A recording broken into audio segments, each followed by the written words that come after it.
So what's a common misconception of being Nick Schlekeway? There's a few misconceptions. I think the most probably common is that I haven't failed, or I don't fail, or I don't doubt, or I haven't doubted. I doubt all the time. I doubt where I'm going, what I'm doing, like whether I'm performing my best, whether I'm going to make it or not, whether my ventures are going to be successful or not. I think anybody who says that they haven't doubted is full of shit. I think anybody that says that they've never thought about quitting is full of shit, because everybody's thought about it. Now, thinking about it and doing it, is what separates those who succeed from those who fail. So, but I've thought about it, I've doubted, and I have failed at a lot of different things in my life. I mean, I wanted to be a professional football player from the time I was born, and I didn't. I failed at that. That was a 15-year goal, dream, thing I worked towards that didn't happen. And there's been plenty of other failures, big and small. So that's a couple misconceptions, I think, is that I haven't failed, don't fail, or don't doubt, and those things are not true. I appreciate that. Like, so many people are going to appreciate that. Well, there's nothing wrong, by the way, just for your sake, like as the interviewer, there's nothing wrong with like having a conversation, because you can just cut it out later, right? So sometimes when you're doing these, actually the best shit just comes out of just being raw, having a conversation, and like something that might strike you, and you ask a follow-up question, and you just never know like where it's going to go. So but something that I will say to that is like nobody, I mean, people have no idea what people doubt, and so I mean, it's just people will find so much value in hearing that. Yeah. That can, like, to this day, Yeah, I just think that's the result of our society now and our world, right? Like, everybody wants to put their best foot forward.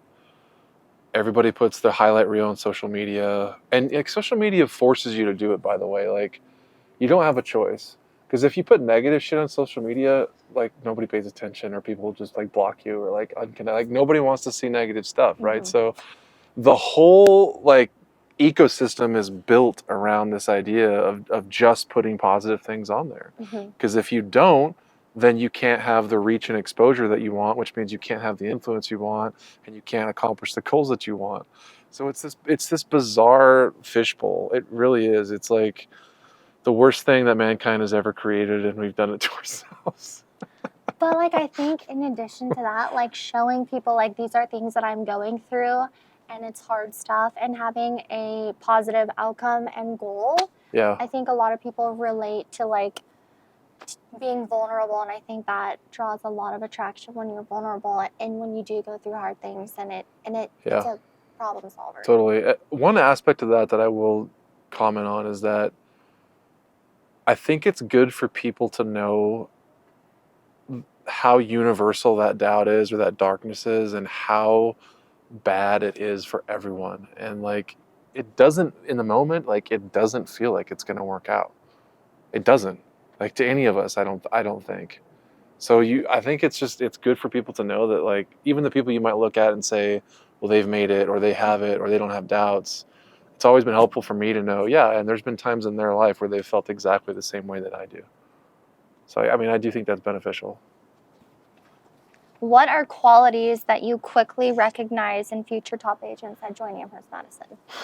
We've had a lot of them, which has been really fun. We've worked with a lot of really good agents, and we've worked with a lot of really good agents that came here when they were just getting started. And one of the things I noticed immediately is just that drive, like that drive to be the best, yes, but what does that really mean? Like, to be the best they can be, to maximize their potential, to just go out and kick ass, like not be afraid to fail. I mean, there's a lot that kind of goes into that drive and that motivation, but just that sense that they're going to do what they need to do to be successful.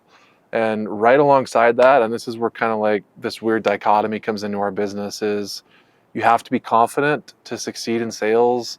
You have to find that confidence, engineer that confidence, fake that confidence sometimes. Like, you've got to have it, but you also have to be humble enough to learn. And that's tricky, like, because there's a ton of people that come in that are confident as hell, and they're driven and they're motivated, but their ego is so big that they can't learn, and they fail. Like, you have to have both. You have to be able to be confident, but also be driven and learn. And then, and this sounds simple, but it's not, like, have some kind of a moral compass. Like, people have to have some kind of like sense of right and wrong, because real estate is an industry that is 100% built around trust. You know, like we have contracts that we do stuff with, but honestly, the contracts are not worth the paper they're not even written on anymore. Right. I mean, anybody with any kind of decent attorney can get out of these contracts. Like it's not about the contract, and there's so many things that happen that are gray area anyways, that aren't, you know, spoken to in the contract. So if you don't have someone you're working with, you know, who's ethical, who has some kind of like moral compass of what right and wrong, it's going to be miserable, and everybody's going to suffer. What is some advice that you would give young agents that join Amherst that are motivated and driven, that haven't seen their success yet? Like, what is something that you would say to those agents? The first thing is to trust the process, right? Is to talk to the leaders around you, talk to the mentors, trainers, coaches, other top producers. We have a process here. Like we have a system that other people have followed. It's not complicated because this isn't a complicated business, but at a certain level, you just have to trust the process and trust that if you keep doing the work, if you keep making the calls, if you keep writing the notes, if you keep saying thank you, if you keep posting, if you keep putting items of value out there, if you keep teaching people, holding seminars for buyers, like if you just keep doing that stuff, it's gonna pop, and it will, like it always does. But the trick is that it doesn't always at the same time.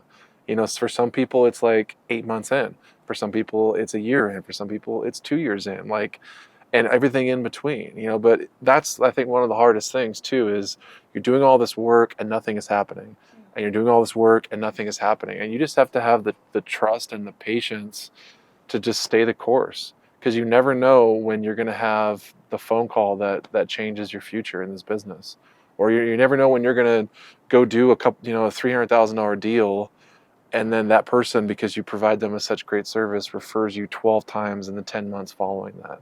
You just never know. So you just have to trust the process.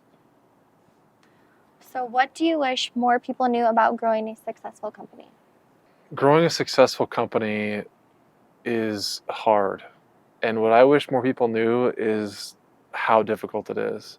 Because until you've done it, you really don't know. And what I would say is take as hard as you think that it probably is, multiply it by 2, and then multiply that by about 10. And maybe you're pretty close.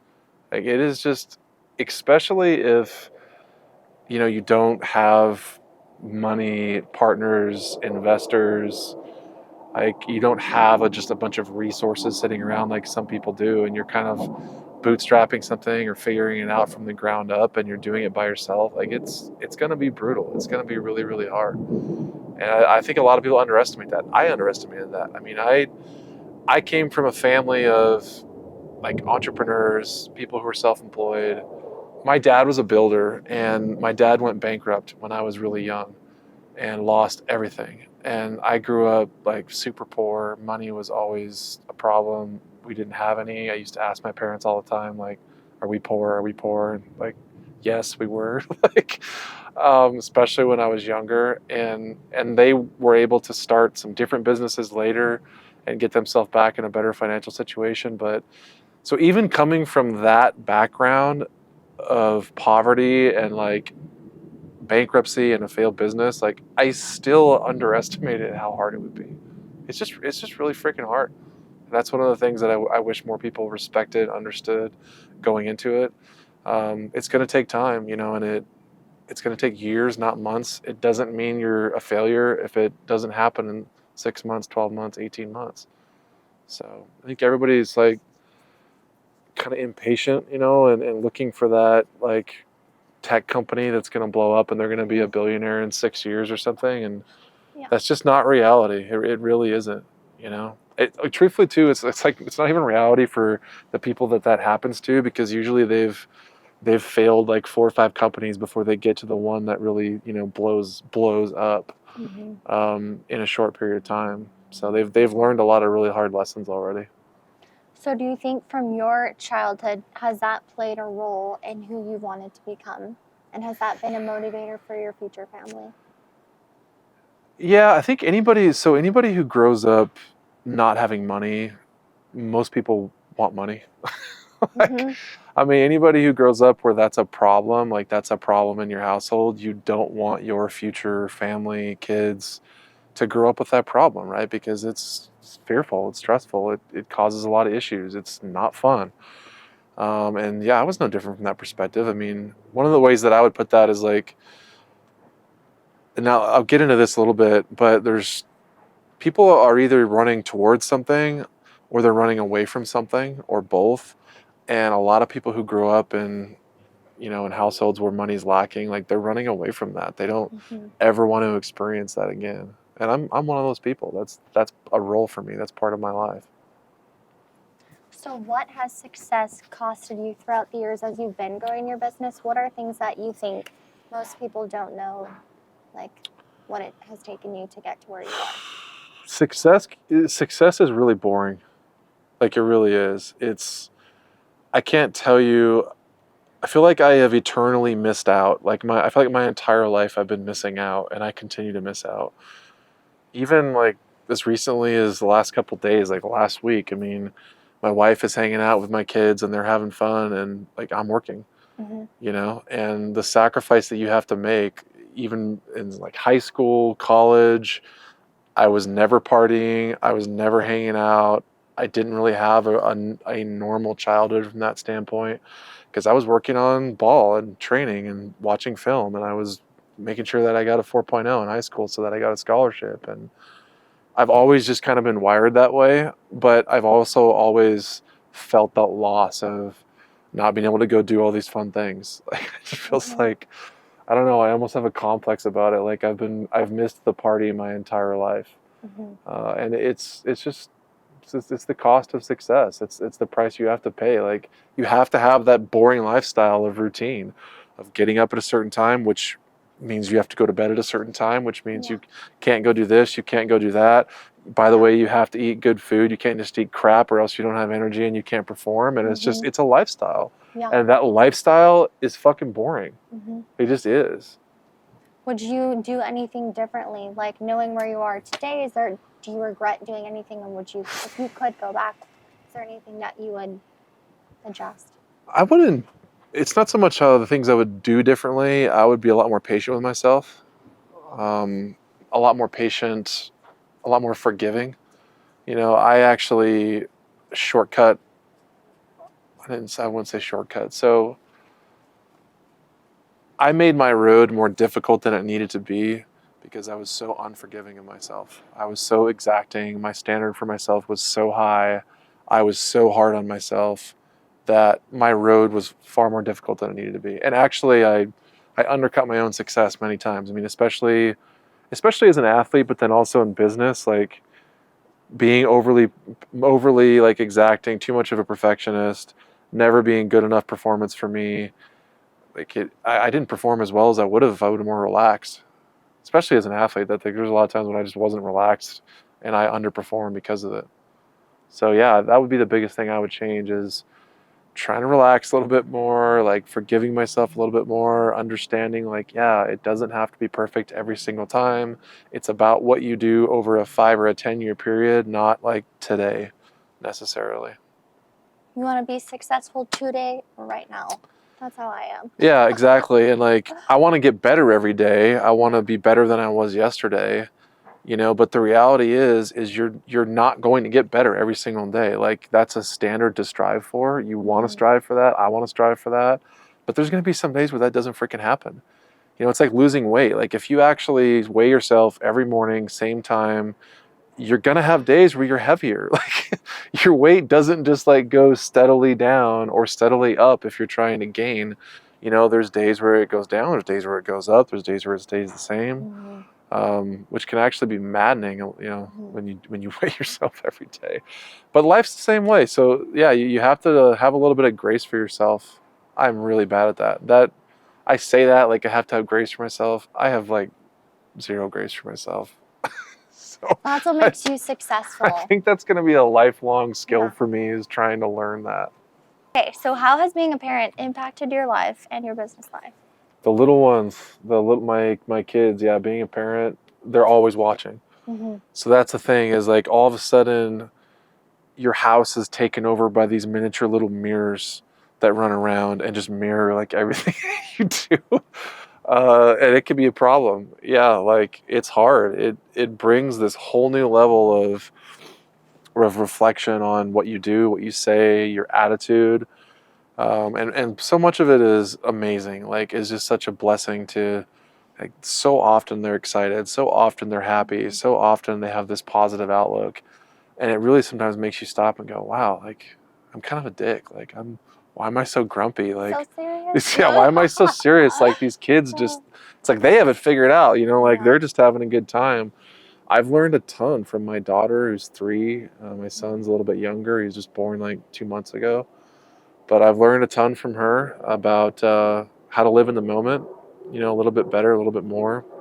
And then, yeah, just that aspect of having those mirrors around. It's been great for me. I will say that it's been one of the biggest things in my life. I think one of the first things in my life that's brought some kind of balance into my life.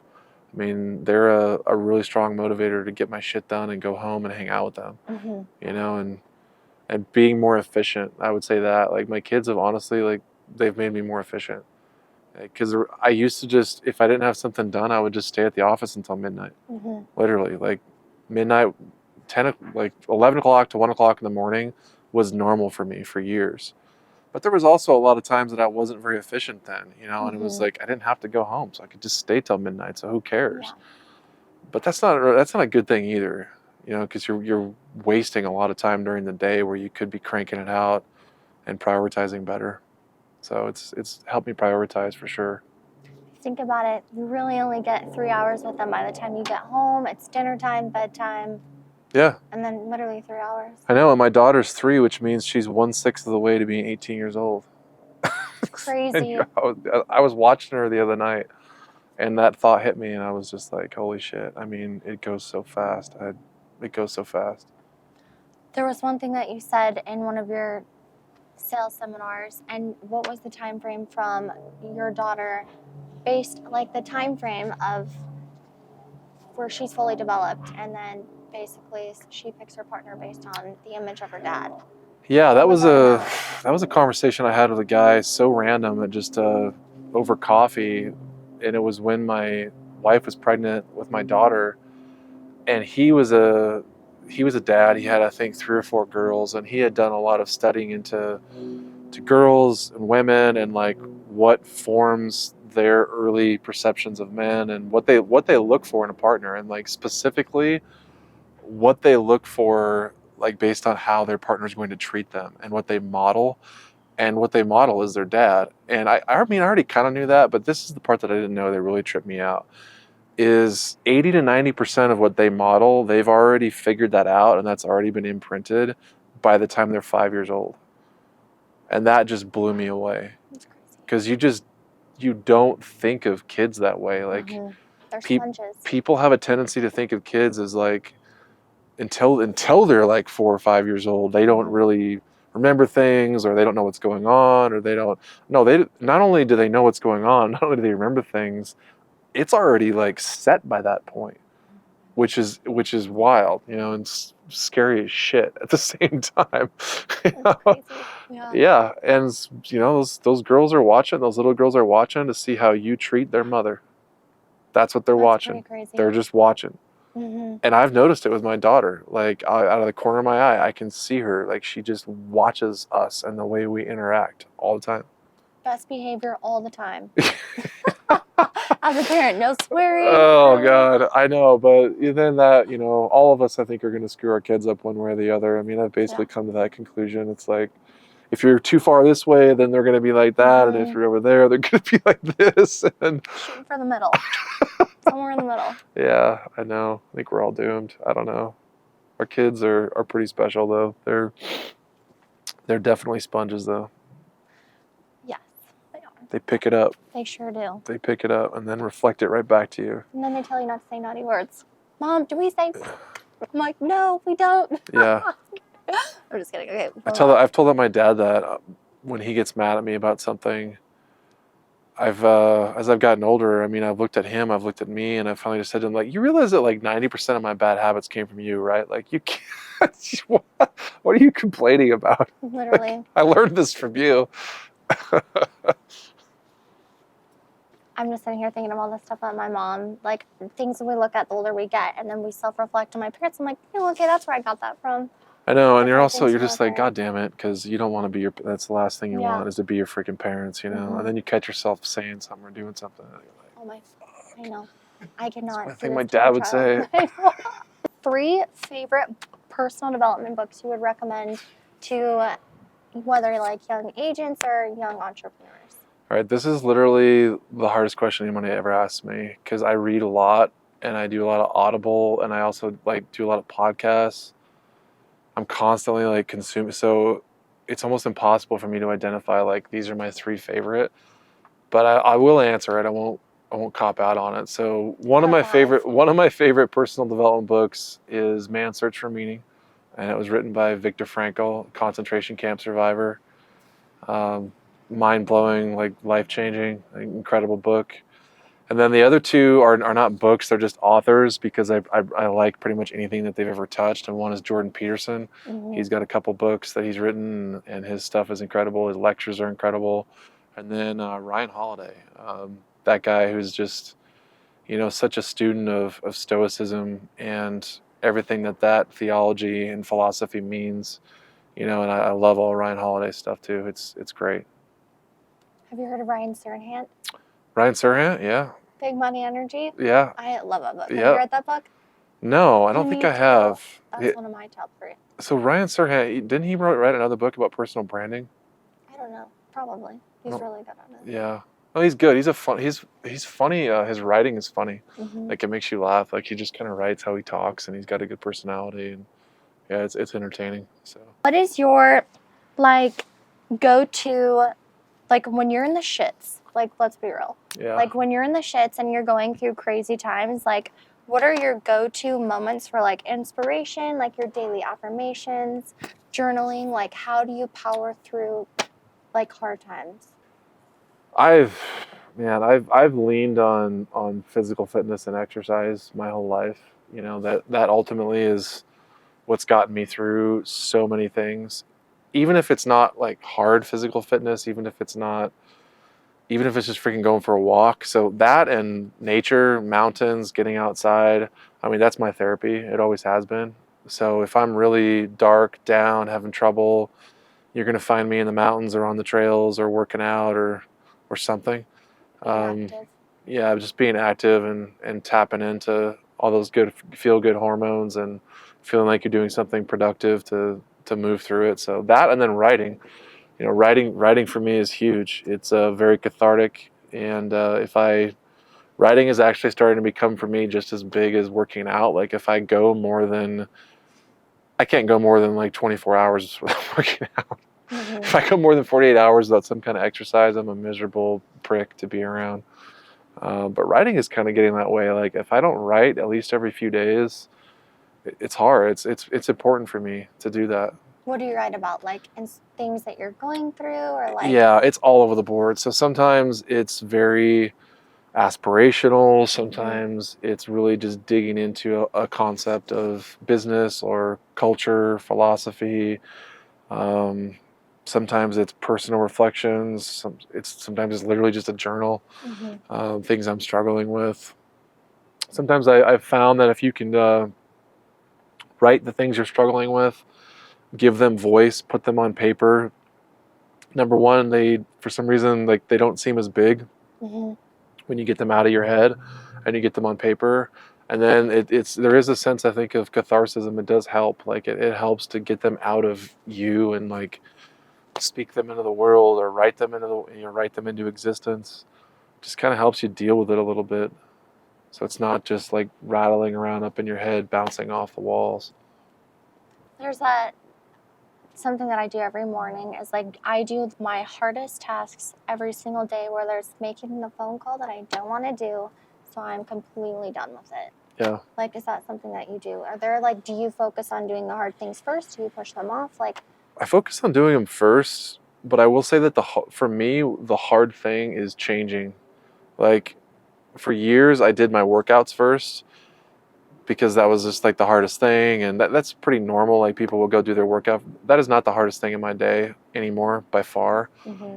I mean, that's almost kind of like a pleasurable, like, me time thing. It's developing content, it's writing, it's developing classes, speeches, seminars. It's that map making, right? Like, Mm-hmm. building a map, building a plan where one doesn't exist, Right. so that other people can follow it. That is the most difficult stuff that I do try to do first thing. The creativity side. Yep. A lot. Yeah, trying to make something out of nothing. Yeah. You have to reinvent the wheel. Yep. You know, if I was still selling real estate full time, it would be prospecting. I'd be on the phone. I mean, yeah, that's the most important thing, right? That's the most difficult thing is asking and being rejected, and you want to get that stuff done. I'll add one more thing to. I think it's important to everybody, but especially for anybody in sales, anybody in business, entrepreneurs, which is to say that oftentimes the thing that you need to do the most, like the most important thing to do, and this can be helpful sometimes if you're wondering, like, what the hell do I do next? I don't even know what to do today to progress towards my goals. It's the thing you don't want to do the most. Like, the thing you don't want to do the most mm-hmm. is usually the exact thing that you need to do. And that is never easy to hear. It's always frustrating. It's easy to avoid. It's never fun. But it's crazy. Like, I've just found that in my life. It's like, there's always kind of this thing hanging out over here that, like, I know that I should be doing, but I don't really want to do. And that's the most important thing. Mm-hmm. Like, that's literally the one thing that day or that week or that month that I should be doing. And as long as I don't do it, it's not going to fucking go away. Like, it's just hanging out over there waiting for me to do it. So I think that's critical for anybody, but especially for entrepreneurs, for people in sales, for people who are trying to just speak or motivate or influence. Like, that's that dark cave that you have to go into. The uncomfortable times. Yeah, for sure.